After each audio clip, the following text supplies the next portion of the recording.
نحمده ونصلي ونسلم على رسوله الكريم أما بعد. Baca surat Isra.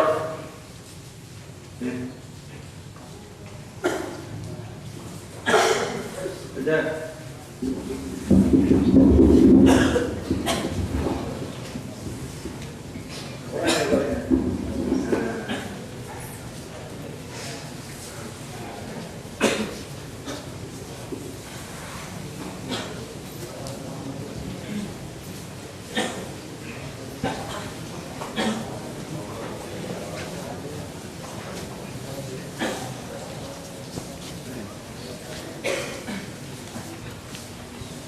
Ahmad wa Najm. Tuh, ini mana Imam? Imam. Oh, ada Najm. Oh, ada Najm. Isra.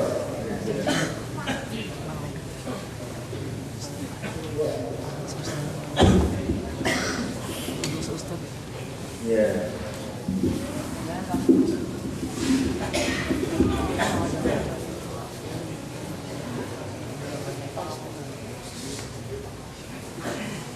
Ini surat-surat yang ada kaitan dengan Isra Mi'raj yang dibaca dulu.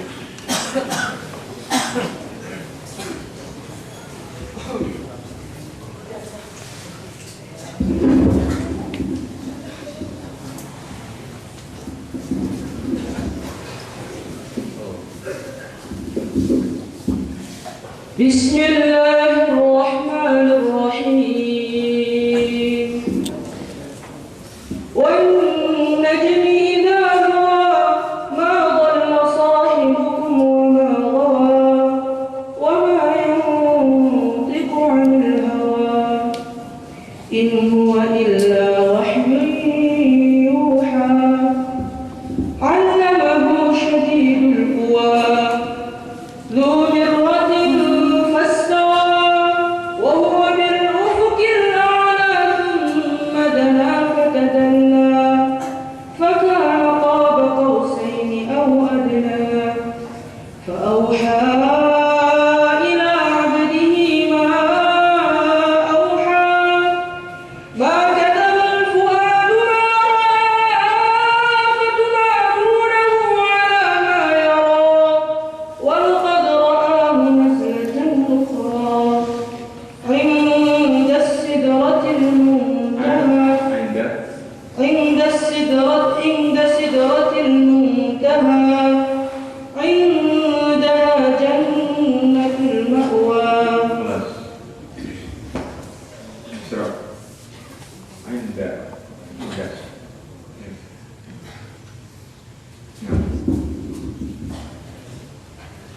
أعوذ بالله من الشيطان الرجيم.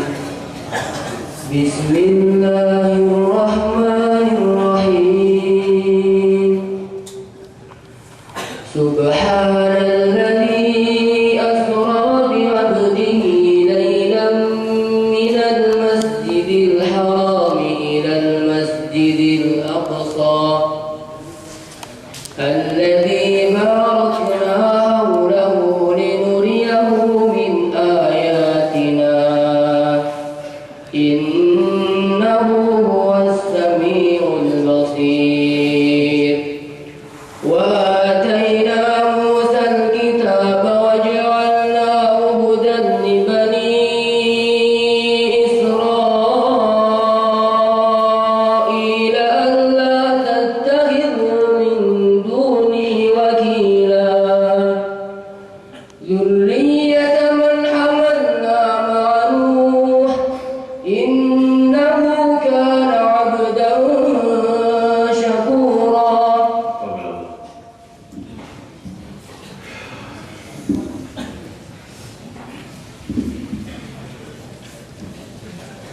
Santri-santri semua, Isra Mi'raj ini satu kejadian yang belum pernah terjadi kepada siapapun manusia, termasuk para nabi, para rasul sebelum yang mulia baginda Muhammad SAW. Bahkan kejadian ini terjadi untuk baginda Nabi cuma sekali saja. Ini satu kejadian besar, mukjizat besar yang dengannya Allah telah istimewakan yang mulia baginda Muhammad SAW. Isra ini adalah perjalanan dari Masjidil Haram ke Masjidil Aqsa. Mi'raj ini adalah perjalanan dari Masjidil Aqsa naik sampai Sidratul Muntaha, tempat yang sudah tidak mungkin ada makhluk bisa naik ke atas, notok ya, namanya Muntaha dan notok. Nah, khusus ya, notok. Kelasnya yang notok, bukan orangnya. Kalau orangnya itu nggak paham. Ya.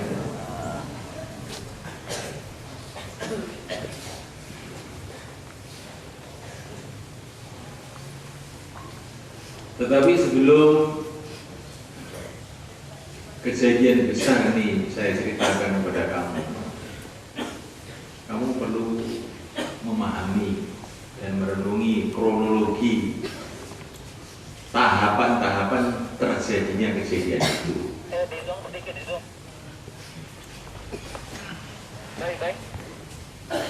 Kejadian ini terjadi di akhir-akhir bagian Nabi SAW di Makkah Mukarramah. Setelah baginda Nabi SAW diperintahkan oleh Allah untuk memperjuangkan agama ini, menyampaikan la ilaha illallah kepada seluruh manusia, beliau telah menghadapi tantangan besar dari segala arah.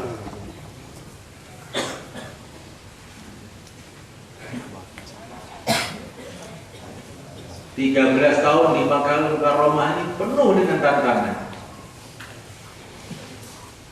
Di akhir-akhir 13 tahun itu, saking beratnya tantangan di Makkah, baginda Nabi telah pergi ke Taif dengan harapan orang-orang Taif ini akan lebih lembut dari orang-orang Mekah.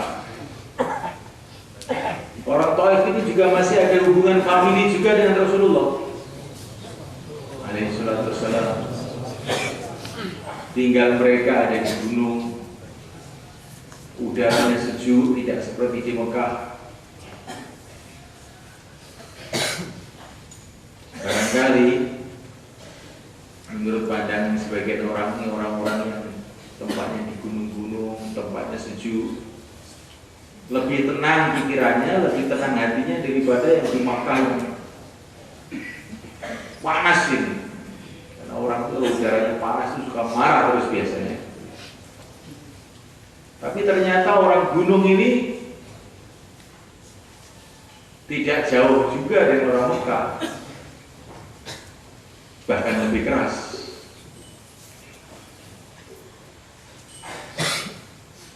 Nabi dakwah di sana.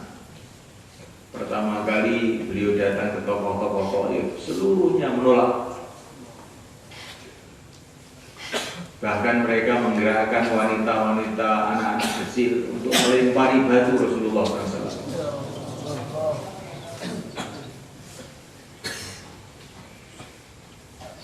Sayyidul Makhlukat, Sayyidul Anbiya,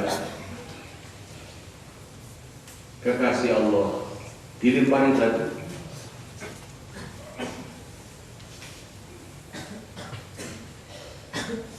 Sedangkan Jibril alaihissalam itu selalu mendampingi beliau di mana saja beliau pergi. Apalagi kok Nabi,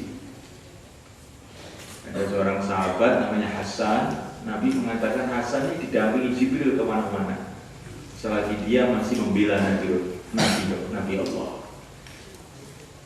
Bagaimana nabinya itu? Yang membela Nabi itu didampingi Jibril. Bagaimana nabinya? Semua ini adalah pelajaran buat kita. Memang agama ini mahal. Cuma itu aja. Agama ini mahal.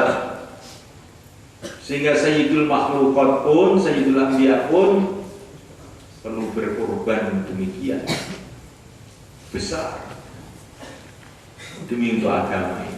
Karena agama itu apa tuh? Agama itu mencari ridho Allah. Bagaimana tidak mahal?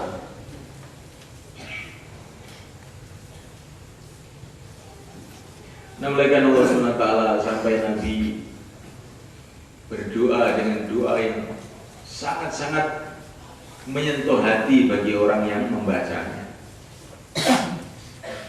Ilaika ashku dha'fa quwwati wa qillata hilati wa hawani 'alan nas. Ya Allah, hanya kepada Engkau aku mengeluhkan keadaanku. Habis usahaku, lemah kekuatanku, hina aku di depan manusia. Tetapi ya Allah, asalkan Engkau tidak marah kepada aku tidak peduli, katanya. Asalkan Engkau tidak marah kepada aku tidak peduli. Ya Allah, aku ini mau diserahkan kemana? Akan Engkau serahkan kemana aku ini? Akan Engkau serahkan kepada orang Mekah yang akan menguasai aku? Ataukah aku akan diserahkan pada orang Taif yang bersikap kasar kepada aku? Asalkan Engkau tidak marah, aku tidak peduli. Ini di antara doa-doa Rasulullah pada waktu itu. Sampai malaikat-malaikat pun telah dikirim oleh Allah. Mereka mengatakan kepada baginda Nabi, ya Rasulullah, kalau engkau mau orang Taif dihancurkan, kami akan hancurkan orang Taif ini. Tapi beliau mengatakan tidak. Kalau mereka tidak mau menerima Islam, saya berharap anak cucunya ada yang menerima Islam. Orang Taif tidak ada yang menerima, kecuali satu orang saja, seorang budak yang ketika Nabi keluar dari Taif itu berjumpa dengan Nabi di kebun kurma yang namanya Adas, masuk Islam. Satu orang saja, seorang budak saja. Maka kalau kita ini dakwah, tokoh-tokoh tidak mau terima, orang-orang kaya nggak mau terima, yang terima orang bodoh, penggembala kambing. Kita jangan kecewa. Dulu Rasulullah begitu juga, tokoh-tokoh tidak mau masuk Islam, wanita-wanita mencibir, satu budak telah masuk Islam. Tapi akhirnya seluruh orang Taif tanpa kecuali masuk Islam semua. Setelah bukan langsung, setelah lama. Itulah bila usaha itu ikhlas. Itulah bila usaha itu diterima oleh Allah.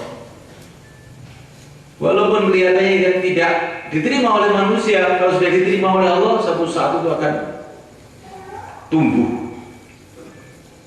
Tapi usaha, walaupun kelihatannya diterima oleh orang-orang, diterima oleh raja-raja, diterima oleh masyarakat, kalau tidak diterima oleh Allah, amazabadu fayadhabu jufa'a.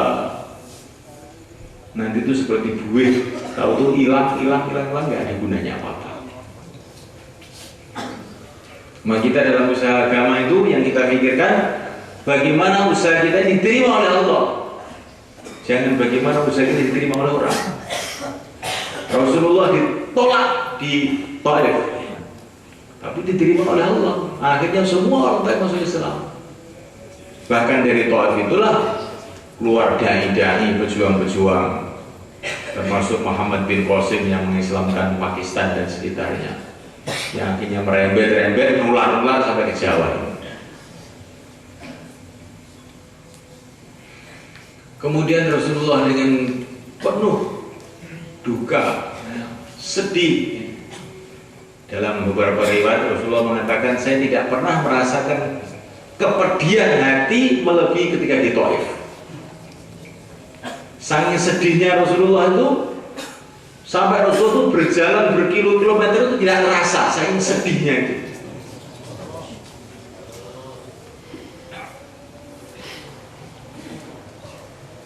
Maka beliau sholat subuh di satu tempat yang nama Wadin Nakhil.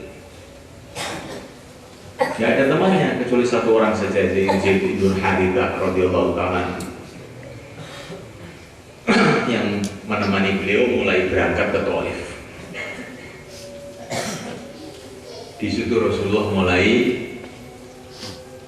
dikasih bagian-bagian keberhasilan yang telah beliau buat di Thaif. Beliau sholat situ, ternyata habis sholat itu yang makmum banyak ternyata itu. Ternyata bukan dari bangsa manusia, dari bangsa jin. Seolah-olah Allah memberitahu kepada nabinya Muhammad, kamu jangan sedih ditolak oleh manusia. Makhluk saya itu banyak, kalau manusia nggak mau ini loh, saya datangkan jin untuk ikut sama kamu. Qul uhiya ilayya anna mustama'ana nafarun minal jinni wa qalu inna sami'na qur'anan ajaba. Jin itu pada masuk Islam. Kemudian Rasulullah masuk ke Mekah, balik ke Mekah. Maka ternyata ini kerja di Thaif itu ajib itu, kelihatannya itu kerja di Thaif, tapi di Mekah terjadi perubahan-perubahan. Yaitu orang-orang Madinah musim haji pada datang ke Mekah dan mereka masuk Islam. Dan mereka baiat kepada Nabi, namanya Baiatul Aqabah. Terus Islam berkembang, bertambah di Madinah. Ini Nabi di bumi mulai dikasih hadiah-hadiah. Jin masuk Islam, orang-orang Madinah pada masuk Islam, tapi masih sedikit-sedikit. Tapi sepulang dari Thaif ini Nabi dikasih hadiah besar, hadiah rohani. Itulah Isra Mi'raj. Jadi Isra Mi'raj itu terjadi setelah kejadian Thaif. Yang dikatakan oleh Nabi, saya tidak pernah menderita melebihi di Thaif. Maka inilah yang dikatakan oleh para ulama al-musyahadah ba'dal mujahadah. Orang itu bisa menghadap kepada Allah setelah dia berkorban. Al-musyahadah menghadap kepada Allah, ba'dal mujahadah setelah mujahadah. Nabi mujahid di Thaif habis-habisan. Belum pernah terjadi seperti Thaif itu. Maka setelah itulah Nabi diangkat ke langit, menghadap langsung kepada Allah. Tapi ini harus paham ini, Rasulullah naik ke langit itu bukan karena Tuhan itu di langit, bukan begitu. Allah SWT carikan tempat yang sesuai untuk kejadian itu. Kalau Allah mau menghadapkan hambanya kepadanya di bumi pun Allah berkuasa. Di langit karena apa? Nah, untuk supaya Rasulullah itu mendapatkan suasana yang sangat istimewa untuk pertemuan yang sangat istimewa pula ini.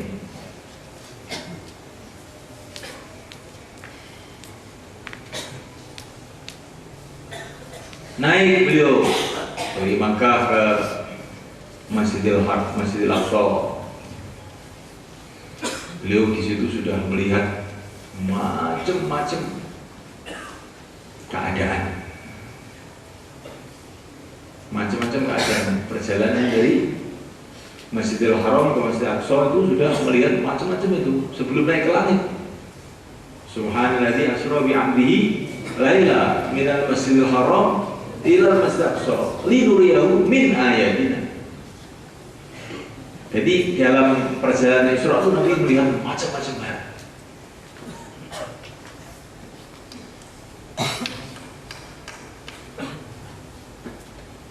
Di antaranya dalam perjalanan itu, ketika Nabi berjalan dengan Jibril alaihissalam dengan mengendarai buruk, maka ada panggilan dari sebelah kiri. Muhammad, berhenti. Tapi Rasulullah tidak mau noleh, terus saja. Maka Jibril mengatakan, selamat ya Rasulullah. Apa itu tadi? Itu panggilan dunia ya Rasulullah. Kalau engkau tadi noleh, umat kamu akan tergila-gila dengan dunia semua. Tidak ada yang mau agama. Ini pelajaran. Seumpama Rasulullah noleh, umatnya akan tergila-gila dengan dunia semua. Jadi fikir, hati orang yang bertanggung jawab agamanya akan mempengaruhi umat. Semua Rasulullah noleh, umatnya akan sesat. Nah kita ini kalau ingin supaya umat ini baik, pertama kali kita ini jangan sekali-kali noleh ke dunia, ingin jadi pegawai negeri, ingin ijazah, ingin ini. Kalau santri kalau sudah noleh, ini seperti itu tadi, nanti umatnya ini akan rusak. Maka kalau ada santri tamat aliyah kok pamitan, itu saya sedih. Wah ini noleh ini, noleh dipanggil dunia. Mau apa? Mau kuliah. Wah bukan hanya noleh itu, pengen itu lehernya jadi kaku nanti. Terus jalan terus, ada yang manggil di sebelah kanan, Muhammad. Rasul terus, selamat ya Rasulullah, kata Jibril. Tuhan kok tidak noleh? Apa tadi itu? Setan. Seumpama Tuhan tadi noleh, umat engkau akan ikut setan semua, nggak ada yang mau agama. Nah ini loh, nolehnya Rasulullah itu bisa akibatnya panjang. Sekarang Rasulullah tidak ada, tapi ada waris-warisnya Rasulullah, yaitu orang-orang ahli agama, orang ahli dakwah, orang ahli ilmu. Ini waris-warisnya Rasulullah. Dakwah itu dari mana? Dari Rasulullah. Ilmu dari mana? Dari Rasulullah. Nah kalau waris-warisnya Rasulullah itu noleh ke dunia, noleh, atau noleh kepada panggilan-panggilan syaitan tadi itu, la haula wala quwwata illa billah, bisa bahaya. Tapi ini macam-macam riwayat dalam masalah ini. Ada yang mengatakan panggilan kiri itu panggilan Yahudi, panggilan kanan panggilan Nasrani. Kalau engkau noleh kiri, umat kamu jadi Yahudi semua. Kalau ke kanan, umat kamu noleh Nasrani semua. Wallahu a'lam. Yang jelas itu untuk menghadap kepada Allah Subhanahu wa taala itu, Nabi itu dikasih taufik oleh Allah tidak noleh kemana-mana. Ringse itu aja. Ada riwayatnya, perlu dicek nanti.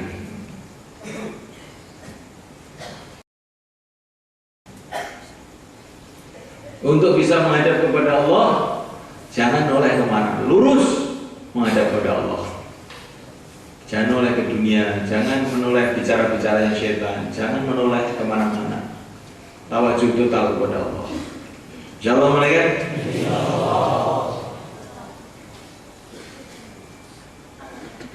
Dalam perjalanan itu, kalau dalam riwayat Ibnu Majah itu, Nabi itu berlalu kepada kuburannya Masyiddah dan anaknya. Masyiddah itu adalah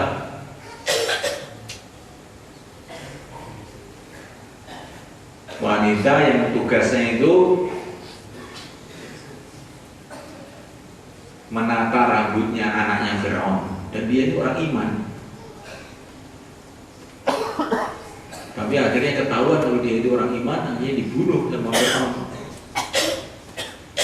dengan anaknya, dikubur dalam satu tempat. Maka waktu Isra itu Nabi itu membau bau yang wangi sekali, wangi, betul-betul wangi. tanya kepada Jibril, bau apa tuh ini? Ini bau kuburannya Masyitah dan keluarganya. Dalam riwayat yang lain mengatakan, Nabi mengatakan, saya ini sudah pernah masuk ke surga, tapi kuburannya Masyitah ini baunya lebih wangi dari surga. Itu wanita yang dibunuh hanya gara-gara agama. Ini kalau menurut orang sufi, ini satu pelajaran bahwa kekuburan orang-orang soleh itu penting. Nabi itu Mi'raj mau menghadap pada Allah, kok mampir ke kuburannya Masyitah itu loh. Maka saya kalau mau ngimam itu mampir ke kuburan itu. Ini Isra Mi'raj itu saya anggap gitu aja. Saya mengucapkan salam sama ayah saya, sama mbah saya, sama santri-santri yang di situ. Assalamualaikum warahmatullahi wabarakatuh. Ada biar minum minat musalifun. Insyaallah anda bikum laikun sebagai sholat. Biasanya sholatnya itu agak tenang sedikit. Maka ulama-ulama dulu kuburan itu didekatkan masjid, itu bagus itu. Karena itu sunnah Nabi, kuburan didekatkan masjid seperti kuburan Nabi dan Sayyidina Abu Bakar, Sayyidina Umar. Nah, kalau ada orang Wahabi bilang, saya nggak mau sholat karena ada kuburan di dekat masjid. Oh, kamu tuh kelihatan itu sunnah Nabi kok kuburan di dekat masjid itu. Kamu orang mana? Orang Saudi? Nah, kamu di Madinah nggak tahu kuburan di masjid itu? Nggak tahu? Nggak pernah ke Madinah orang Saudi? Oh, gimana kamu ini? Nah, oleh karena Allah SWT, ini ceritanya panjang di Isra Mi'raj ini. Nabi pun naik ke langit.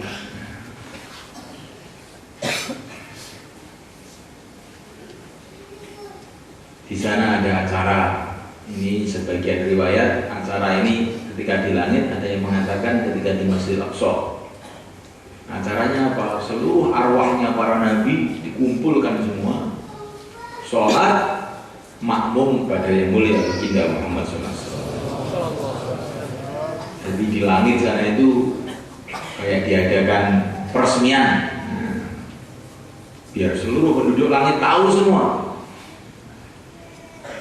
biar orang yang di dunia, orang yang di barzakh tahu semua bahwa ini adalah Sayyidul Awwalin wal Akhirin, Sayyidul Anbiya al Mursalin.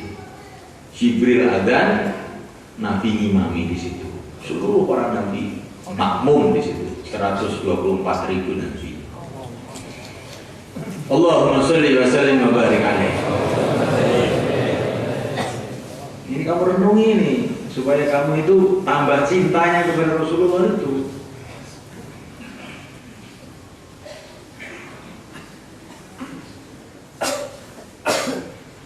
Terus naik lagi sampai ke langit ketujuh. Di sana yang mulia baginda Muhammad SAW berjumpa dengan Nabi Ibrahim di dalam riwayat Muslim. Langit ketujuh, Nabi Ibrahim di langit ketujuh, Nabi Musa di langit ke-6. Terus langsung menghadap kepada Jabbarus samawati wal ardh, pencipta langit, pencipta bumi, penguasa dunia, penguasa akhirat, Allah Subhanahu wa ta'ala jalla jalaluhu wa amana waluhu. Menghadap langsung kehadirat Allah. Bila kaifin wala mithalin, tidak bisa dibayangkan apa yang terjadi pada waktu itu.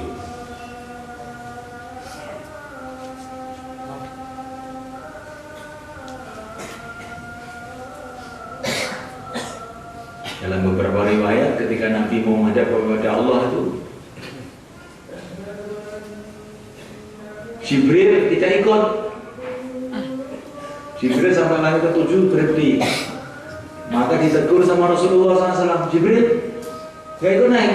Oh, gak kuat saya. Kalau saya naik satu sedikit saja terbakar saya, ini bukan pakat saya ini di sini. Hanya engkau saja yang boleh naik.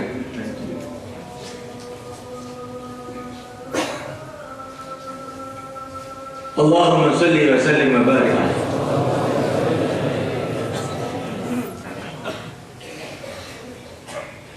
Ketika Rasulullah naik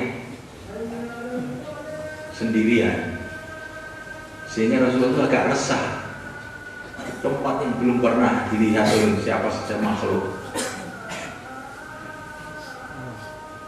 Maka Rasulullah itu macam kok sepi, nggak ada makhluk sama sekali di sini nih. Ya. Tiba-tiba itu loh Rasulullah itu mendengar suara seperti suaranya Abu Bakar.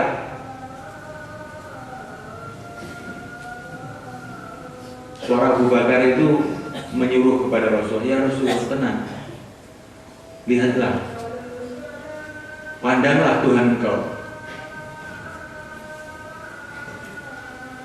Nah, di tempat itu lo mendengar suara Abu Bakar. Abu Bakar ini orang luar biasa. Ini kata para pelajaran, jadi orang itu memang bagaimanapun tinggi derajatnya memang perlu teman, kadang-kadang perlu teman biar nggak resah gitu. Kayak Nabi Musa minta teman, waj'alni waziran min ahli Harun akhi. Terus Abu Bakar nggak bisa naik ke sana, suaranya aja naik. Maka ketika Rasulullah menghadap kepada Allah, mendapatkan perintah sholat 5 waktu.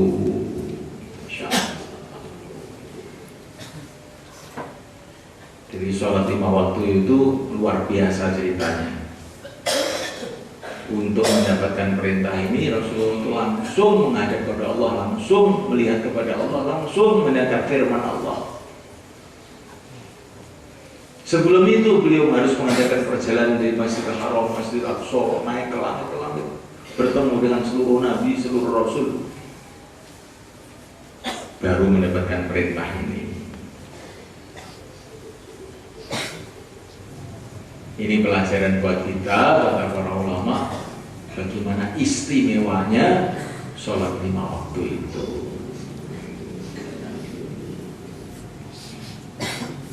Jadi jangan dianggap sholat 5 waktu itu barang biasa, ini barang luar biasa.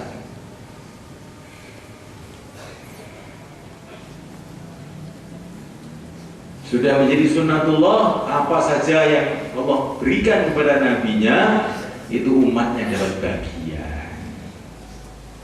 Rasulullah dapat keistimewaan menghadap langsung kepada Allah dengan Mi'raj, maka umatnya pun dapat bagian, yaitu sholat 5 waktu. Barang siapa sholat 5 waktu, maka dia berarti menghadap langsung kepada Allah.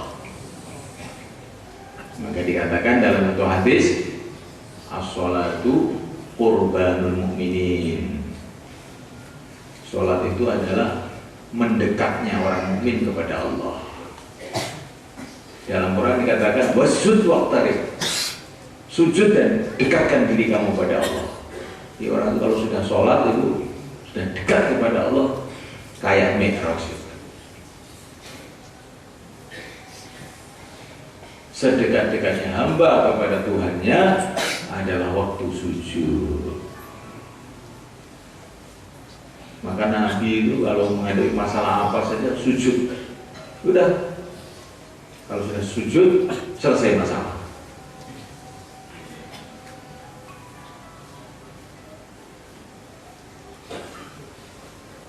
Saya teringat ayah saya dulu. Kalau beliau sudah resah menghadapi satu masalah itu, beliau selalu sujud. Dalam sujud baca hizib Nasr 41 kali. Langsung beledos. Nggak ada yang kuat untuk menghadapi itu. Tapi saya nggak kuat, saya sendiri yang nggak kuat kalau sujud 41 nggak kuat saja.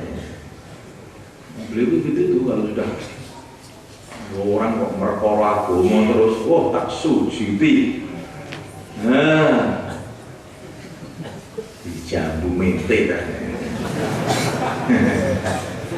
Ini ilmu kiai itu ngerti,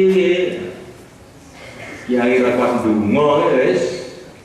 Tinggu ditekan wong itu. Jadi semuanya Allah SWT Ini saya pakai bahasa Jawa biar yang paham, khusus orang Jawa saja. Kalau ingin paham, tanya sama orang Jawa.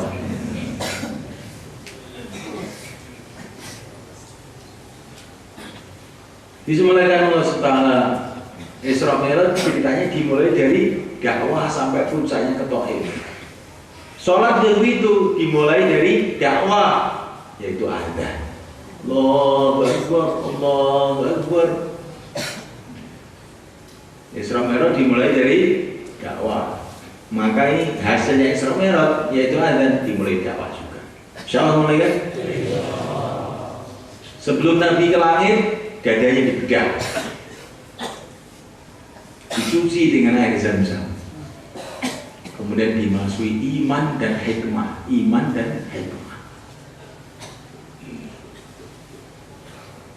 Jadi orang itu untuk menghadap kepada Allah itu ini ada dua syaratnya, iman dan hikmah. Dicuci dulu dengan air Zam-Zam, kemudian dimasuki iman dan hikmah. Kalau Rasulullah dimasuki iman dan hikmah secara luar biasa, bedah dadanya oleh Jibril, suci air Zam-Zam, masuk iman dan hikmah. Nah kalau kita ini bagaimana? Supaya kita bisa dapat iman dan hikmah itu bagaimana?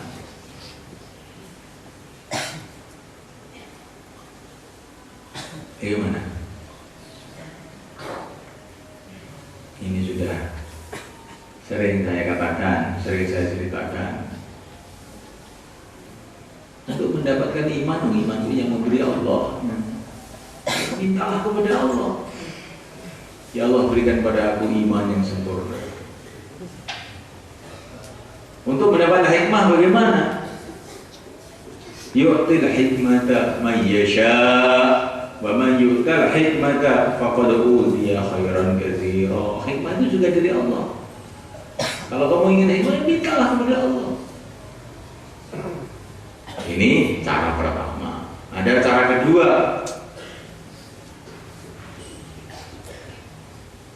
Untuk supaya kita mendapatkan iman itu, cara kedua adalah dengan tidak ceburkan diri kamu dalam perjuangan Rasulullah SAW. Ini ceritanya panjang. Untuk mendapatkan hikmah, bagaimana caranya? Banyak caranya itu. Ringkasnya ceburkan diri kamu dalam usaha Rasulullah. Tapi ada perkara khas yang Nabi ceritakan masalah hikmah. Man akhlasa lillahi arba'ina sabahan amba Allahul hikmah min qalbihi yahruz ila lisanihi atau kama qala Rasulullah SAW. Barang siapa yang ikhlas selama 40 hari, maka Allah akan berikan hikmah dalam hatinya, yang hikmah itu akan keluar ke mulutnya. Jadi antara sumber hikmah yang sangat besar yaitu ikhlas. Di antara sumber hikmah belajar Quran. Yasin wal Qur'anil Hakim. Quran itu kitab yang penuh dengan hikmah. Kalau kamu ingin hikmah, belajarlah Al-Quran. Doa, ikhlas, belajar Quran.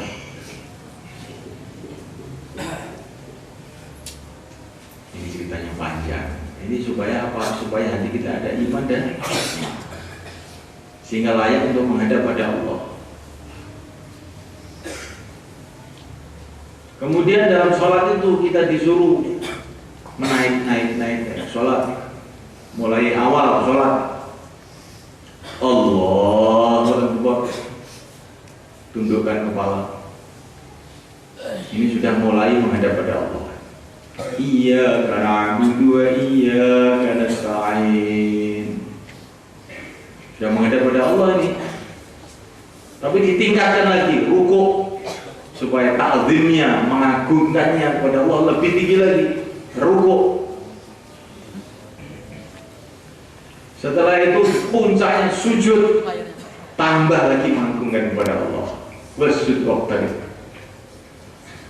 Jadi dari berdiri sudah menghadap kepada Allah, rukuk tambah lagi tawadhu kepada Allah, sujud tambah lagi glosor kepada Allah SWT. Jadi kalau kamu sholat, kamu merasakan begitu itu.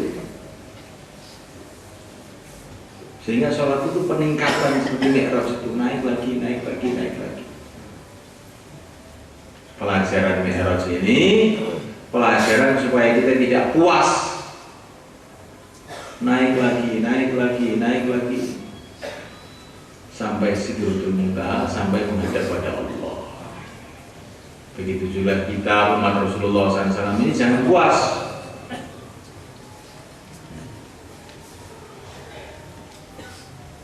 Naik lagi, naik lagi, naik lagi, naik lagi.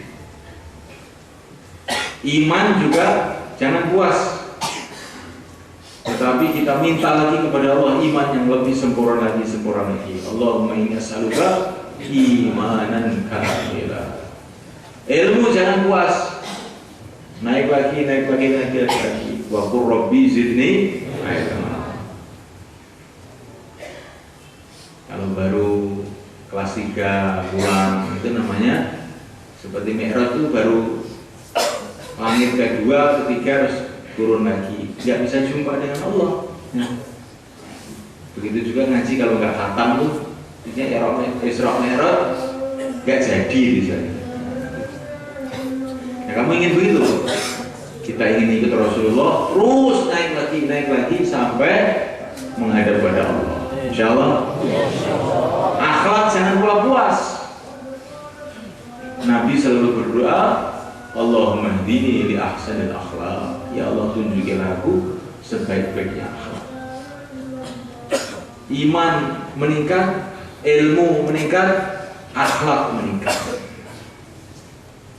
Semua terus meningkat. Ini pelajaran yang penting dari Isra dan Mi'raj.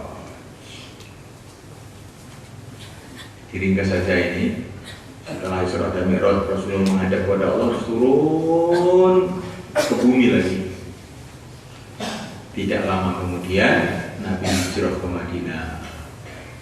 Tala'al badru alaina min thaniyatil wada. Mulai manusia berbondong-bondong masuk Islam. Tidak lama kemudian orang Mekah masuk Islam. Tidak lama kemudian Jazirah Arab masuk Islam. Jadi maknanya perkembangan-perkembangan yang ada di bumi ini itu setelah ada perkembangan di langit. Perkembangan yang ada di bumi ini setelah ada perkembangan di langit. Sebagaimana disabdakan Nabi, kalau orang itu mencinta, kalau Allah mencintai seseorang, Allah akan panggil Jibril. Jibril, saya mencintai fulan, cintailah dia. Kemudian Jibril memberikan pengumuman di langit, seluruh penduduk langit, Allah telah mencintai fulan, cintailah dia. Maka seluruh penduduk langit mencintai dia. Wa wudi'a lahul qabul fil ardh. Akhirnya terjadi perubahan di bumi. Orang-orang di bumi pun ikut mencintai dia.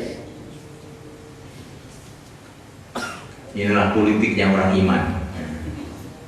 Bagaimana diri dicintai oleh Allah?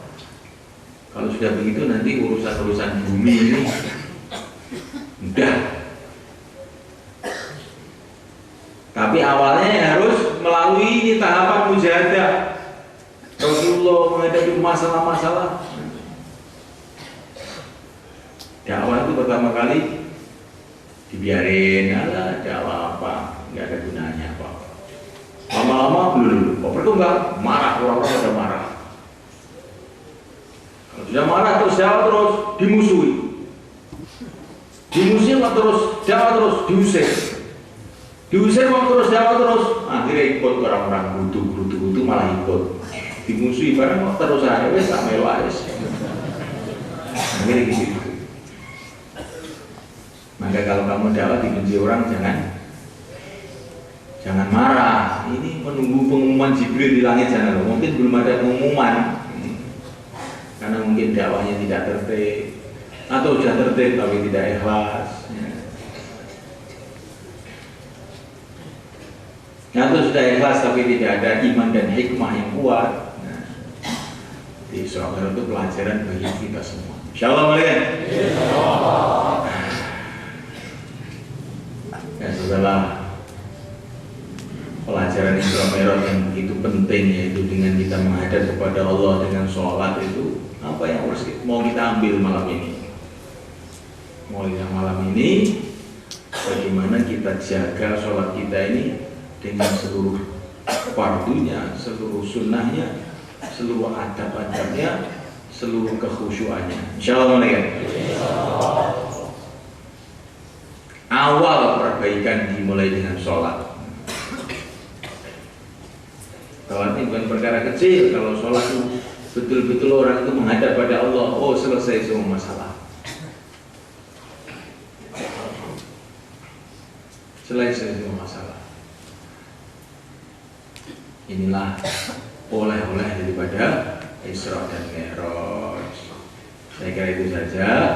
Ya, kita akan sholat Isya, setelah sholat Isya nanti khataman di depan.